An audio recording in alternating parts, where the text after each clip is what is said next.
Guys, thank you very much, and welcome everybody to NASCAR Race Hub presented by Toyota. We are now less than 48 hours away from the Great American Race, the Daytona 500, and we're awaiting confirmation from NASCAR on many reports that driver Kurt Busch has been suspended indefinitely in the wake of domestic violence accusations from a former girlfriend. Again, NASCAR has said they will have an announcement. We don't know when it's going to come, and if it does come during this program, we'll take you live to the racetrack. But guys, when you look back at the interesting dynamic of this race team in and of itself, Gene Haas, Tony Stewart's partner, selected Kurt Busch to drive a car, which he pays for, and added to the team. So it's not your typical driver-owner situation, and this is certainly not a situation that NASCAR is used to dealing with.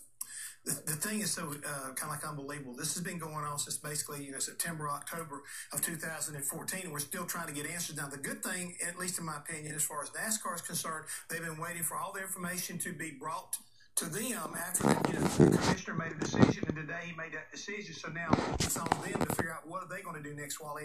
And really, I hate being somebody at NASCAR right now because that's a pretty hot potato they've been handed. Yeah, I mean, where do you go from here? I mean, obviously, if they're gonna sit him down, there's a lot of questions what Mr. Haas does with that race team for the rest of the year.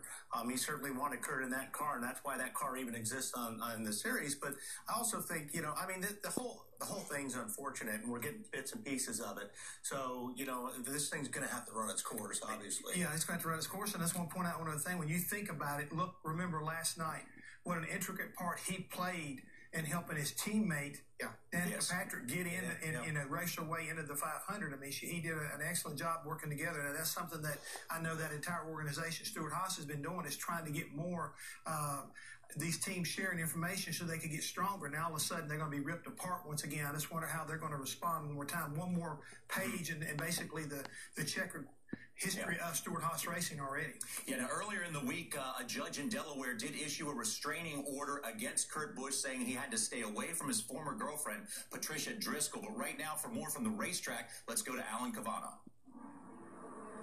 And Johnny, as you said, we are still waiting confirmation from NASCAR, but according to those multiple reports, Kurt Busch will be suspended indefinitely from NASCAR. Now, this decision would come after a Kent County, Delaware court commissioner issued an opinion saying, quote, there was a preponderance of evidence that Busch committed an act of domestic violence against his ex-girlfriend, Patricia Driscoll. That opinion is related to her case where Driscoll was trying to get a protective order against the driver. Now, again, we are still waiting for confirmation from NASCAR. I talked with NASCAR Executive Vice President Steve O'Donnell very briefly. He would not confirm nor deny these reports. All he would say is, quote, we'll be in touch. A NASCAR spokesman said something similar. We're going to be with the story throughout the next hour, and we'll keep you updated as we hear from NASCAR, as we are expected to here at the Daytona Media Center. Johnny?